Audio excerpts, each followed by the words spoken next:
Jackson Podcast. You know, I just reacted to Meek Mill's new project, his independent project, The 4 Songs. And Diddy hasn't been in my algorithm for a while, but right after I reacted to Meek Mill's project, it seemed like, you know, articles and things that's been happening with Diddy has popped up. I didn't know that, you know, he was in jail making wine out of orange Fantas and getting twisted off of orange Fantas.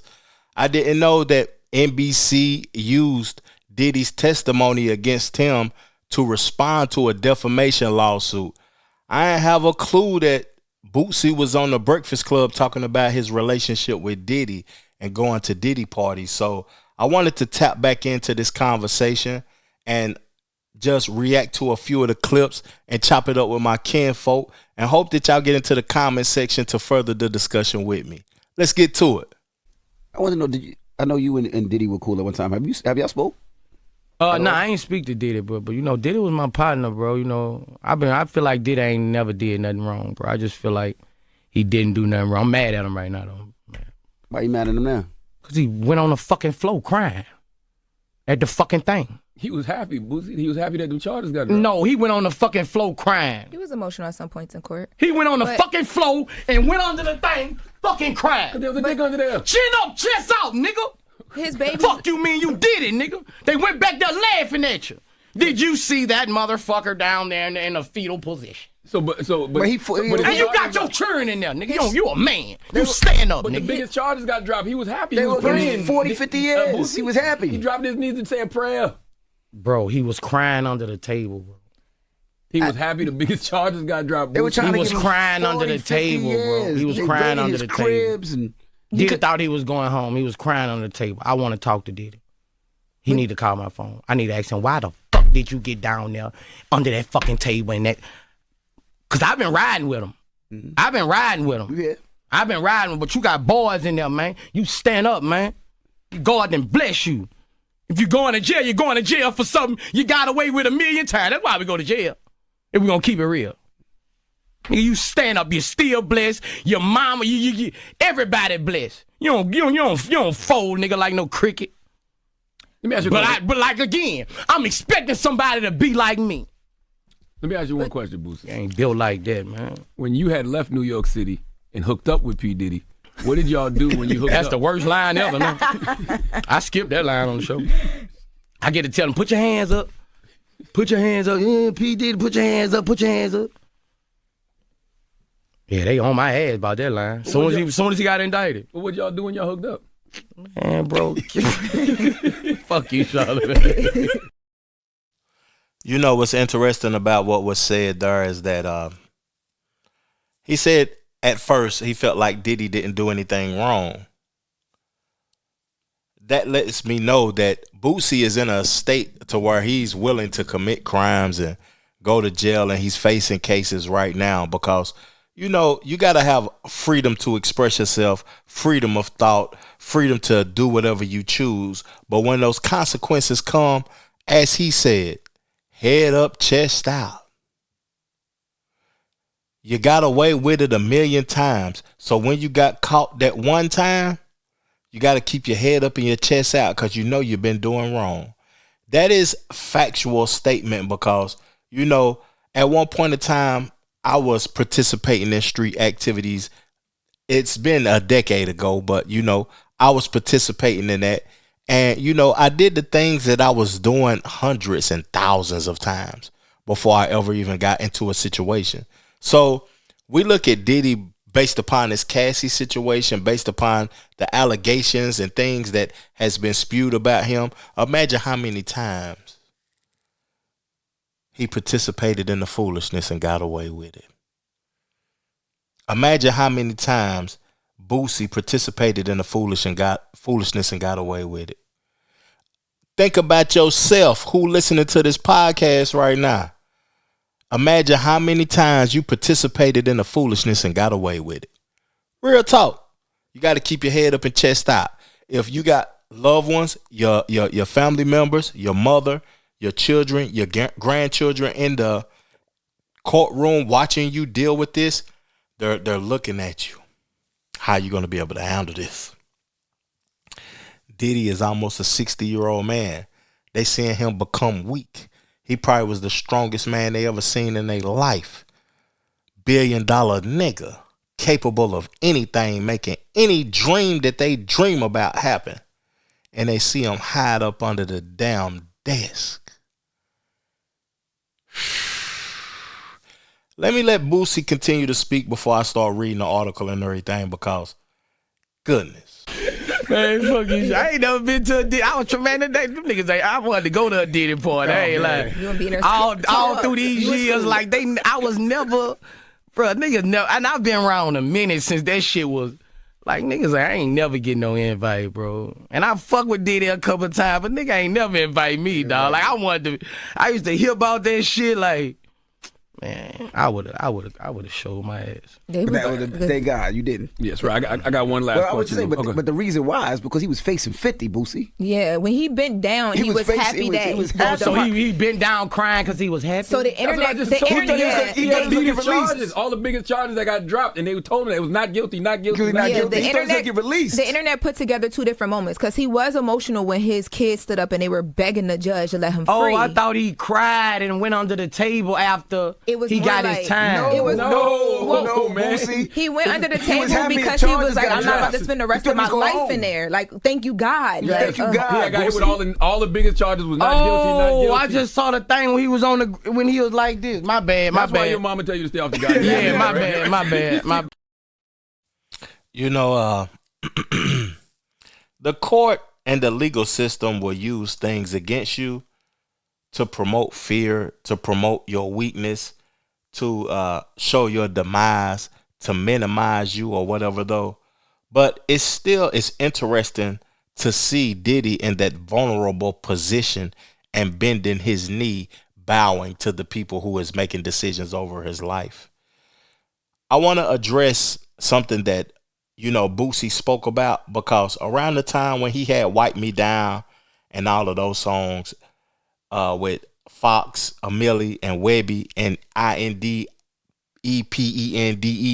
with Webby, and all of that old type of stuff, that was around the time when I was moving and shaking on my own also, and I had a song on a Bad Boy album I was featured on with 8 Ball and MJG. You can go check out the Legend series Gangsta Grills with DJ Drama, and I'm on the first track on that album called We Them Boys. I could play the record if I chose to on my channel, and I ain't going to or whatever though. Y'all can go check that out for yourself though. But I was moving and shaking, and I was going to Diddy parties myself. And the things that people speak about Diddy parties, I'm not defending Diddy and his actions, and I'm not getting ready to sit up here and speak like he's just this morally competent man that moves on morals and principles. But when I was at the party, to me, it seemed to be like just a place where people congregate, where the industry comes to, communicate and talk about who's next up and who they're investing in and putting the money behind. And you can link up with these individuals and collaborate on tracks. I don't even know nobody who wasn't in the industry that was there. When I was there, A. Marie was there, Ciara was there, The Game was there, Boys in the Hood was there, B5 was there, Johnny Dang was there, Slim Thug was there. It was NFL players, NBA players, Trick Daddy, 8 Ball, MJG. I was there with Ball and G, Rick Ross, everybody in the industry. I can't even think of nobody that, was in the industry that wasn't even present. It was all of those individuals. So at the end of the day, Boosie probably felt like he missed out on something. That's an experience that I will remember for the rest of my life. But one thing I'm going to say, I ain't participating in any of the foolishness. I may not have been invited in the foolishness. I was in my room by 11 o'clock, smoking my killer, passing out, ready to participate in the next day activities, promoting my music. Real talk. Let's get into this article, though, because I want to read this and see what's going on. This is according to Hot New Hip Hop. This is by Gabriel Braz Navarrese. This is NBC uses Diddy's testimony against him in response to defamation lawsuit. So Diddy launched a $100 million defamation lawsuit against NBCUniversal for their making of a Bad Boy documentary. While Diddy is currently serving his prison sentence at FCI Fort Dix, his civil situations are also developing. His $100 million defamation lawsuit against NBC Universal for their Diddy, the making of a Bad Boy documentary on Peacock is still developing, according to an exclusive All Hip Hop report from Grouchy Greg Watkins. The media conglomerate fought back in a new filing this week. Per the outlet, the network's attorneys pointed to the Bad Boy mogul's own statement at his sentencing hearing as proof of why the court should toss this lawsuit. Because of my decisions, I lost my freedom, I lost my career, I totally destroyed my reputation, he expressed as such. NBC Universal pointed to this statement and other arguments that prove Sean Combs' reputation is his own doing, not something media entities like NBC can ruin on their own. Let me stop and I'm going to continue reading after I speak about this. You know, I feel like people have malicious intent when they create documentaries, when they create certain entities about individuals, because it ain't like they're going to speak positive about the person. Even when 50 Cent was talking about creating a documentary against Diddy, it wasn't to speak positive about him. Like, you know, my grandmama told me, if you ain't saying nothing positive, don't say nothing at all. It's not in your interest to put negative into the atmosphere and put negative energy, give light and life to negative energy. And that's what these individuals doing. And I'm not saying that Diddy is a morally competent man or he's a person with morals and standing on principles. But at the end of the day, I don't like this. You know, this is for profit. This ain't for helping nobody. This is only for profit because, you know, he's a hot topic and people's going to watch it. In addition, lawyers for NBC Universal reportedly pointed to this partial conviction and other lawsuits as factors that disprove the lawsuit. Therefore, they want the court to dismiss this legal pursuit. We will see if they agree with this assessment or allow it to develop further. On the other hand, Diddy and his legal team argued that Diddy, the making of a Bad Boy, defames him due to the portrayal of his accusations against him. They claimed the documentary accused him of being a predator, included rumors that he was involved in the deaths of Kim Porter, Biggie Small, and Heavy D. You know, if he hasn't been convicted, if he hasn't had to go to court for those things, then I feel like, you know, his legal team got the right to say that, why are you including these things in this documentary if you don't have no proof that I participated in harming Kim Porter, harming Biggie Smalls, harming Heavy D? A lot of people speak on assumptions and things that they really don't know about, that they're trying to gain traction from and monetize and make money about, when the court and the legal system has had nothing to do with it. As if, you know, a lot of people say he had something to do with Tupac's murder.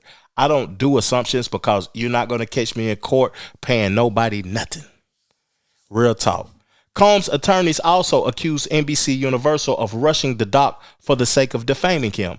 They alleged that a quote from the project's production company's co-founder proves this accusation. It's really competitive, and I think that is why it wasn't enough to be fast. It was also necessary to be distinct. There's no time, and this was an extremely fast turnaround. Ample Entertainment's Ari Mark told The Hollywood Reporter. NBC Universal reportedly stood by the documentary's research and its allusions to already heavily covered stories and reports. Elsewhere, Diddy's civil lawsuits roped in other folks. For example, Biggie Small's son, CJ Wallace, recently sued an accuser who claimed he lured him into a sexual assault at Combs' hands. Biggie's estate sued the accuser as well for defamation. Puff has been in jail since September of last year following his partial convictions for his charges. His expected release date is June 4th, 2028. Interesting article. Interesting conversation and thought process from Boosie and the Breakfast Club. You know, I ain't looking forward to no more news from Diddy, even though I know it's coming because people trying to monetize it. Bad look on hip hop, even though hip hop has had an incredible 2025. You know, I wish everybody well in this instance. I hope that he learns something from this by the time he comes home. And I hope America, beyond Diddy, beyond hip hop, beyond the culture, beyond Hollywood, I hope America starts standing on morals and principles. Keep your head up and your chest out. Appreciate y'all tuning in. Peace, love, plenty of abundance. Make sure you go get you some money and I'm gone. Chill.